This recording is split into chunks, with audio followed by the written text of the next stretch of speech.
Today we are going to do a video showing you the start to finish process of running a flame assessment on a process area. This is going to be the first of 3 videos showing you how to run assessments from start to finish. We're going to start this off with a brand new project, and I'm just going to give this a name. You might go with something a little bit more descriptive if you ever do this for a real project, but since this is just a generic sample project, pick your 3D geometry, which I already had pulled up in my folder. Select the units that you think your model is dimensioned to. You can flip Y, Z if you think you're going to need to. And for methodology, you can pick whatever is appropriate. I like using MicroPack best practice for onshore open locations for something like this. And hit OK.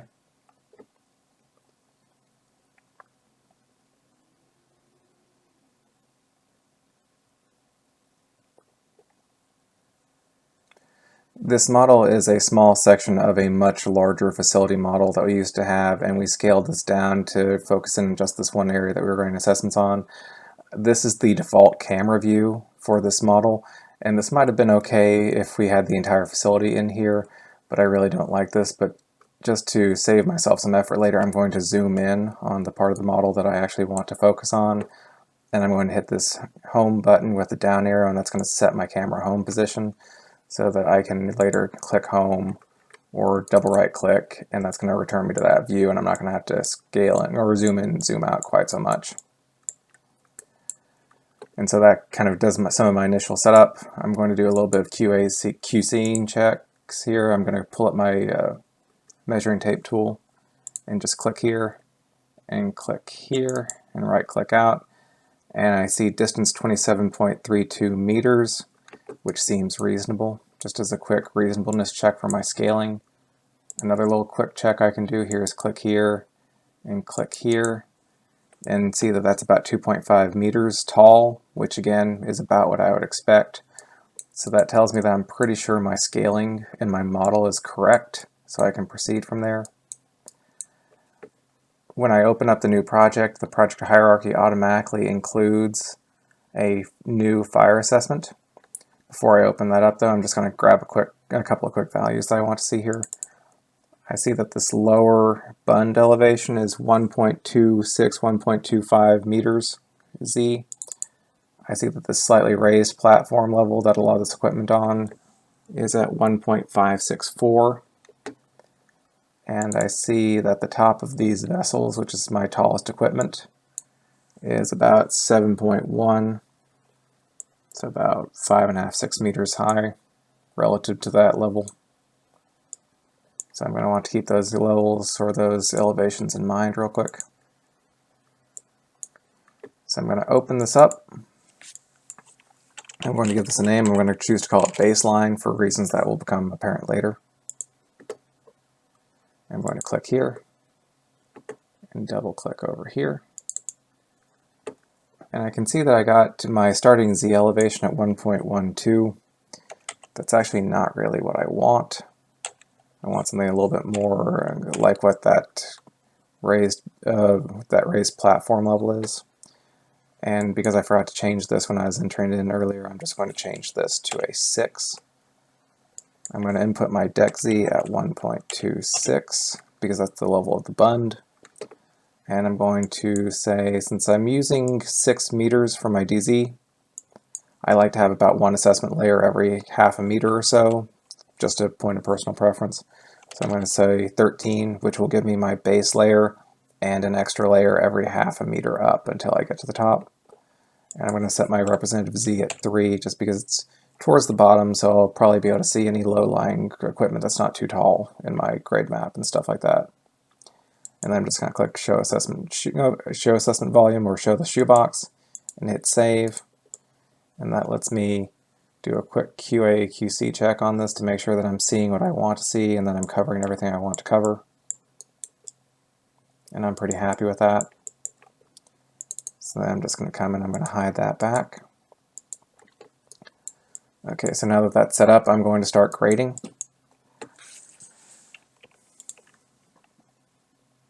Going to click on that and say grade C.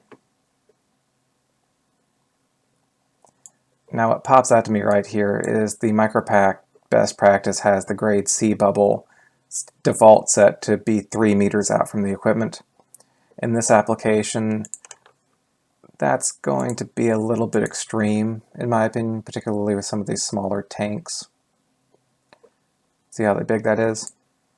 So I'm going to back up a little bit. I'm going to say undo. I'm going to go into grades, and I'm going to change this 3 to a 2.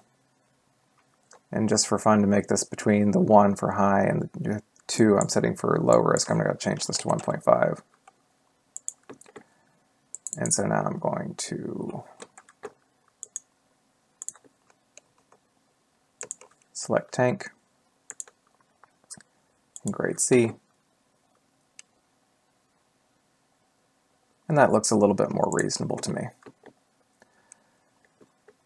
Something to bear in mind with this is that sometimes the size of these grade bubbles are just set, or oftentimes they're set by the standard or the engineering practice of the client that you're doing the assessment for, or your company if you are working for a company that licenses the program.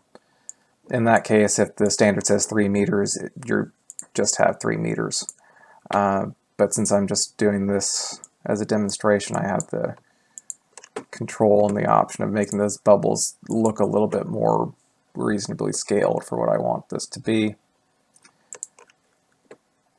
And I'm just control clicking on the object I want to grade, and that's letting me select the entire tank, the side and the top.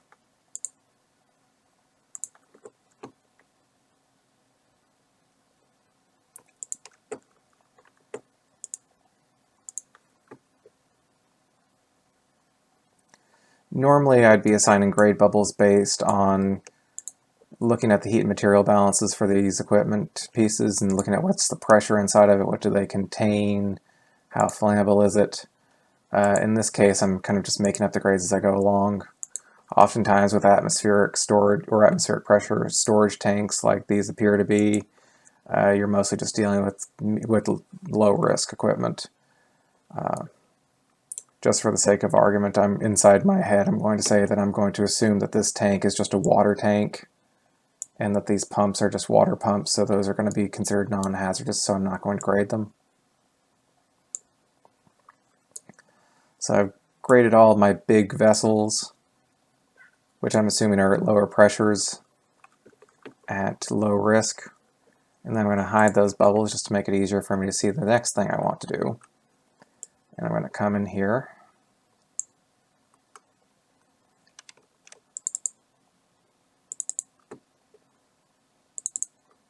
And I'm going to select my pumps.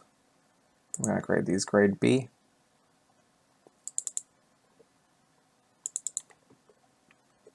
Rotating equipment tends to be just a little bit higher risk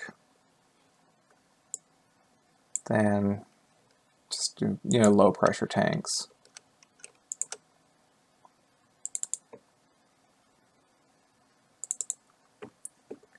And if you're listening closely, you're probably noticing that I'm just double-clicking parts of the pumps, getting the top and the bottom, and grading these that way, rather than doing the control click I was doing before, because I don't want to select all that piping and have that lumped in with my grade bubble.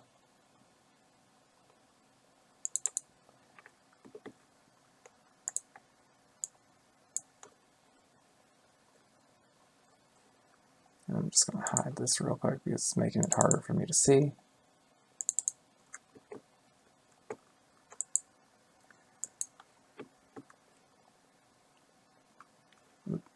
That was the wrong grade level.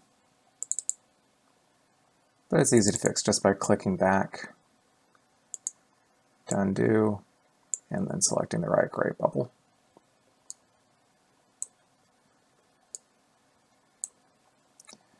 If you recall from our other videos, you'll notice I'm just turning off the grade C level in the project hierarchy.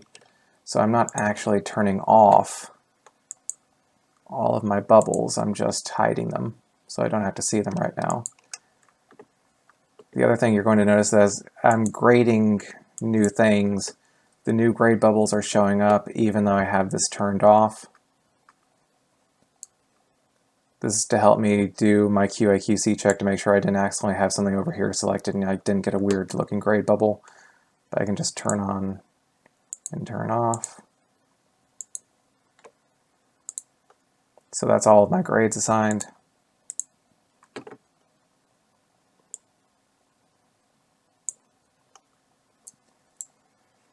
And now I can start adding flame detectors.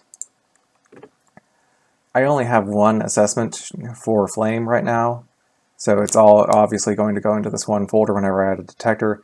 If I have more than one flame assessment, then it's going to go into the default flame assessment folder, which is always shown in bold.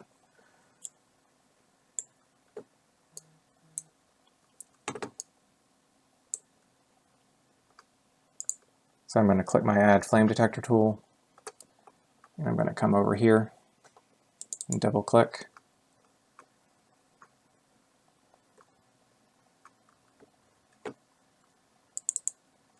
And so looking at this, I'm going to change this to a micropack FDS 301 and update my field of view cone and change my sensitivity to 90%.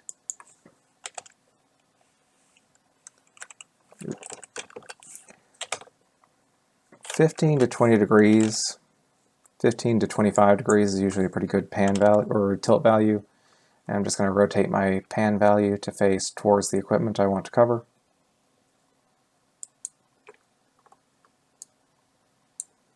And I can kind of see that overlaying onto the equipment and the gray bubbles. So looking at that, I may go down to say 40, so it turns in to see a little bit more of the side of this tank. And rather than 15, I may change this to 10, which is still usually very acceptable. And it's going to get me a little bit more of the top of those vessels.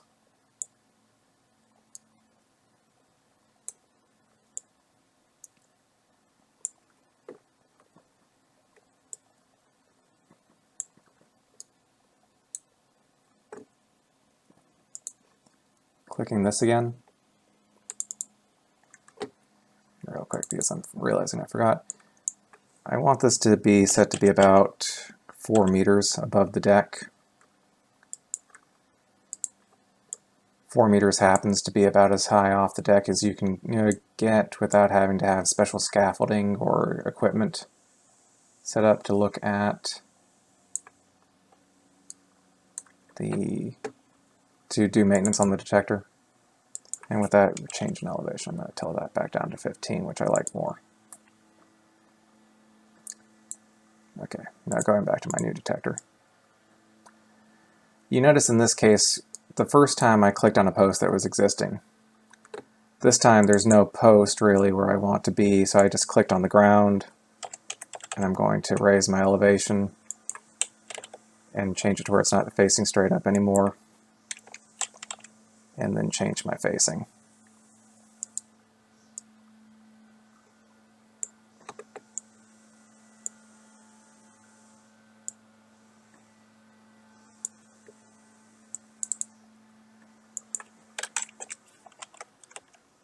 Angle that in just a little bit more, I think.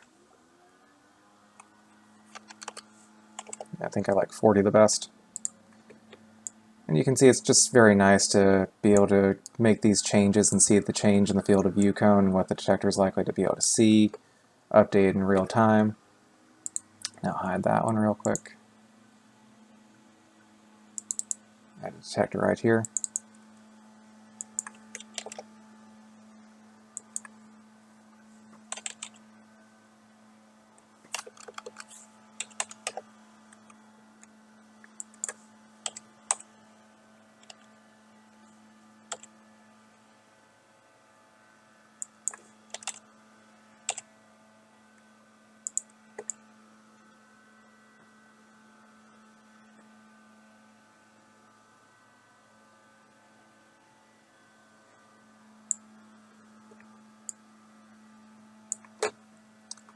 And by this point you've probably figured out what I'm doing.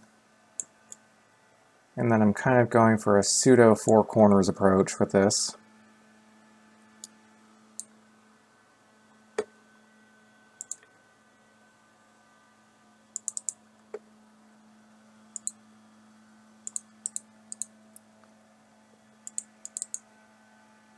which is not an uncommon starting point.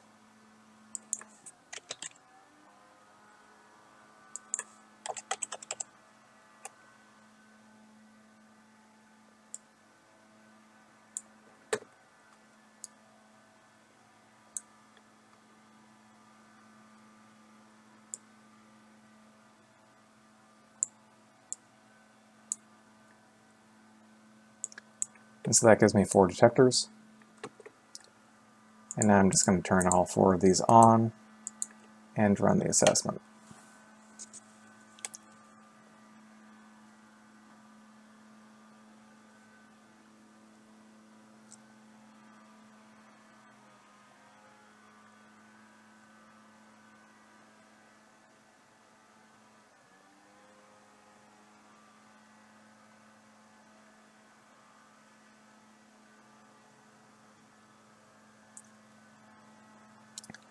So it's something I forgot to do earlier, and I'm going to do this now, is I'm just going to say show detector icons. And what this does for me is it lets me see the 3-dimensional field of view, or the 3-dimensional representation of that detector, not just the field of view cone. And it also introduces the offset of the detector from the mounting point. So now I can see my pretty red micropack detectors. And since I introduced that offset by adding the detectors, I'm just going to rerun the assessment real quick.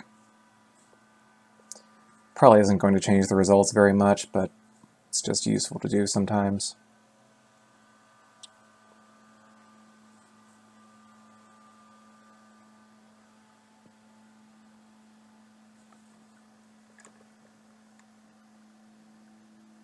Going to hide my grade bubble so I can see my results a little bit more clearly.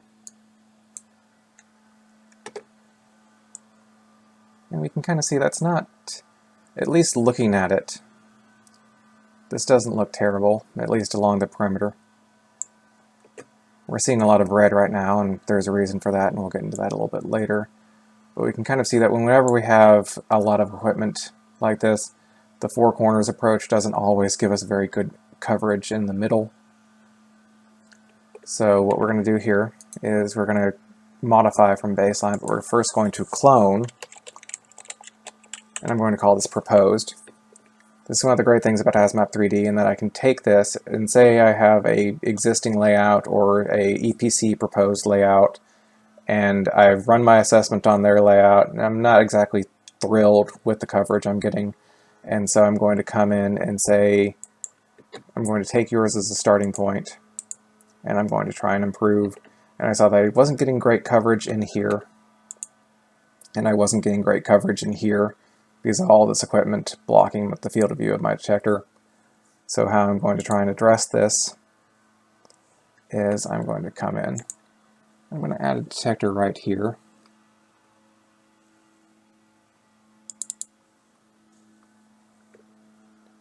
And there's no post there, so once again I'm just going to add it onto the ground and then fix it. I'm assuming that's going to need about 30 to, yeah, I like that.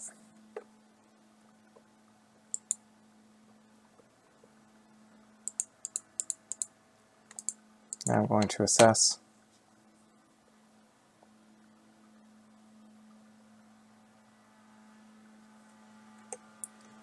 And so I'm liking how that looks a lot better, at least on this side. Still want to do something about this in here, and I think the best way to do that is going to be putting a detector in here, facing into all this. So what I might be able to do is a little bit of a cheat, because I have this post right here, and this is at 4 point, basically 5 meters. So maybe I can get away with mounting to this, and just assume that they're going to attach a small post here. Jack this up to 7 meters, tilt down 25. See if I like that orientation.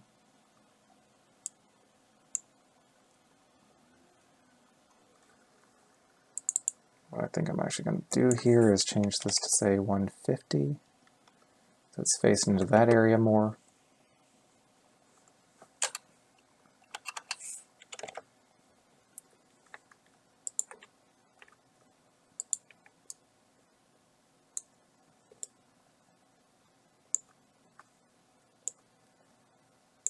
And we're going to see if that makes me any happier.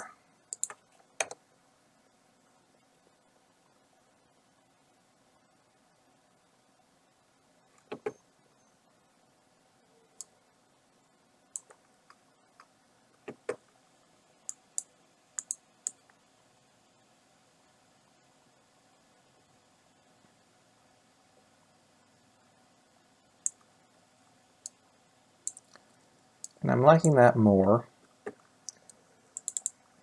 And these are my new detectors, so I'm going to change these from existing to new. But the next thing I think I want to look at here is I've got this detector, and maybe on the assumption that I can pull this out a little bit.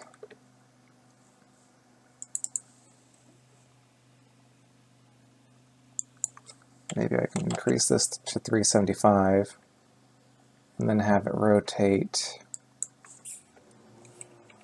more along the lines of 75. No, that's not what I want.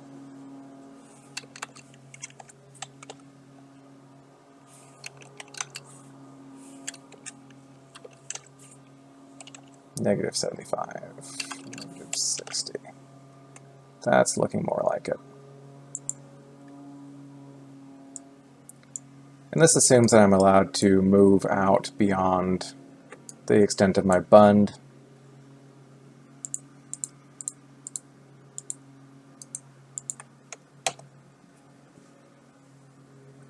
And what this is going to do, and I can see this right here, it's allowing this detector to see around this tank and into that area more. And since I like that change, I'm going to call this relocated because I've moved it.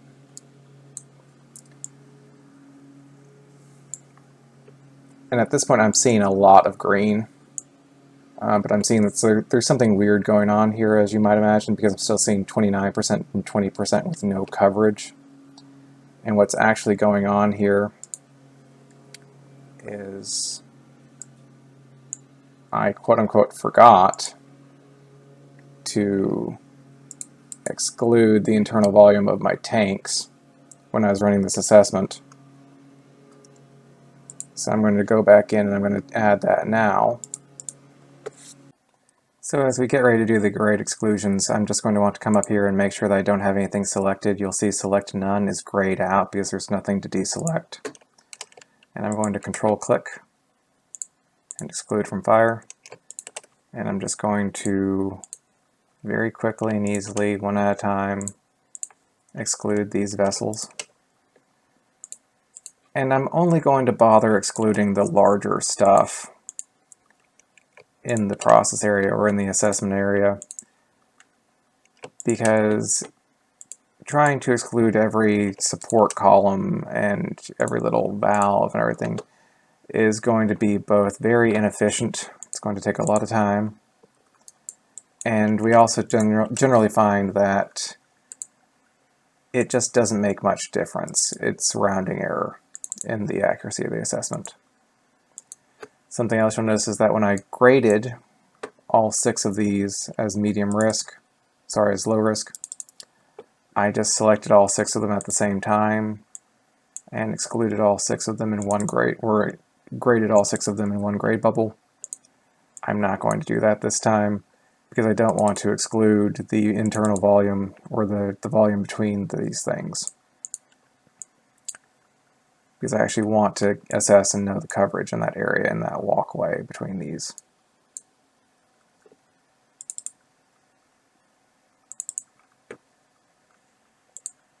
You may also notice I'm just double-clicking the bottom and the top, and then excluding the top part of that. The reason why I'm doing that is it's keeping it from making a composited shape that is going to exclude parts of the model or parts of the area that I don't want it to exclude that are beyond the bounds of that vessel.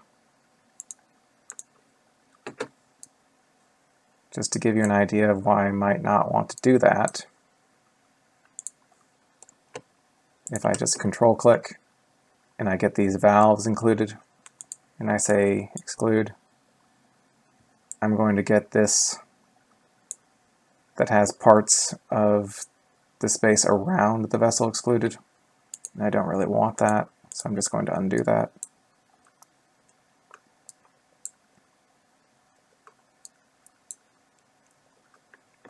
And so just as a quick check, I'm going to turn off my background model, and I can see that I've excluded all of my large vessels. I could go in here and exclude these individual little pumps right here, or these things, but again, they're so small, they're not really going to make much difference. And so just to show you the impact that that's going to have, I'm going to rerun this assessment. We're starting at 49 and 28.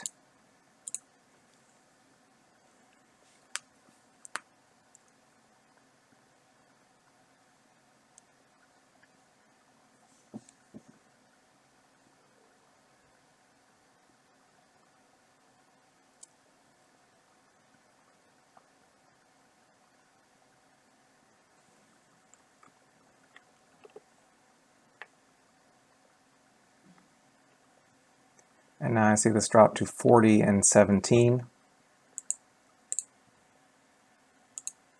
And now on this one, before I was at 29 and 20, I'm going to rerun this assessment now that I've added the grade exclusions.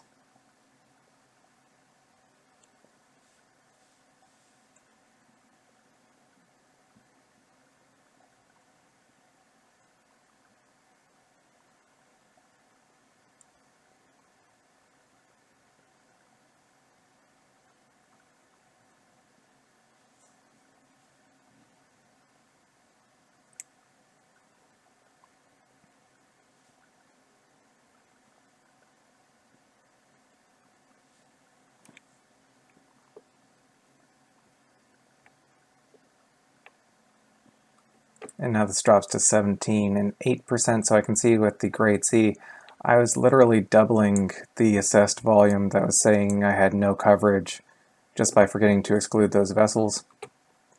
Something else I'm going to be able to see here, if I turn off the background model and peel this back, I can see the gap in the assessment where that's just clear now. There's no assessment results because that was no longer assessed on the internal volume of any of these vessels.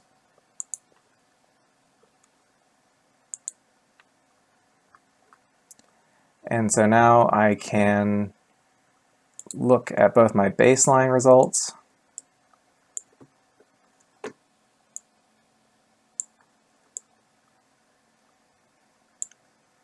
and hot swapping to my preloaded proposed results and see where I'm getting things better, where I might want to improve things.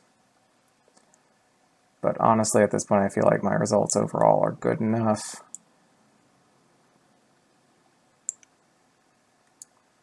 Some people might come in and try to add another detector, perhaps in this area, maybe coming up off these pipes if that's allowed by the operator to close this gap.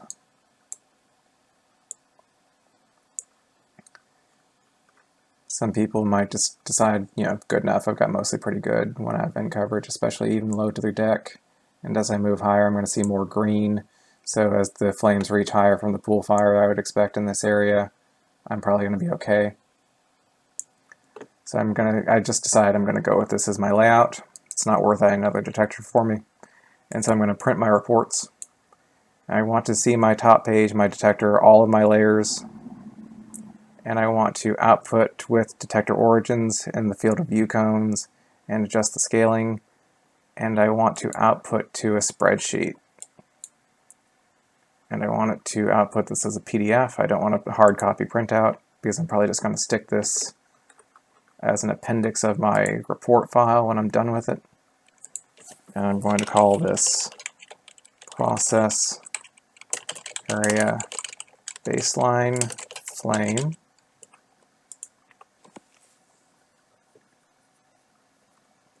And I'm going to print this one. Keep the same settings. And I'm going to just call this proposed flame.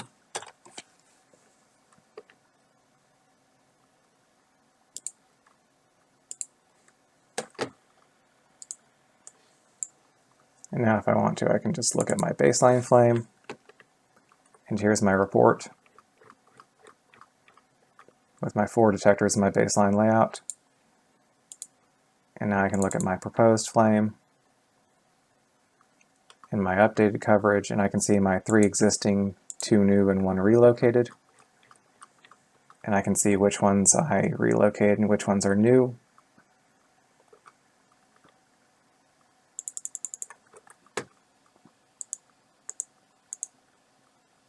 And down here are all my assessment layers.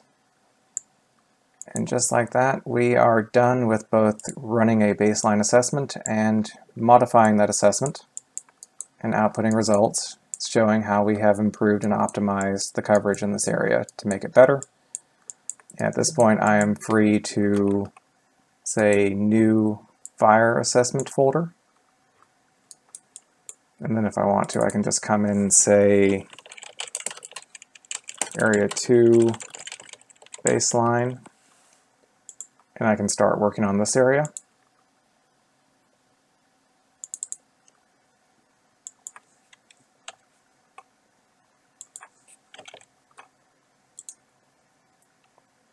Or alternatively, what I'm actually going to do is up next we are going to add flammable gas assessment folder, and we're going to run a flammable gas assessment on this area. But on that note, I will see you next time.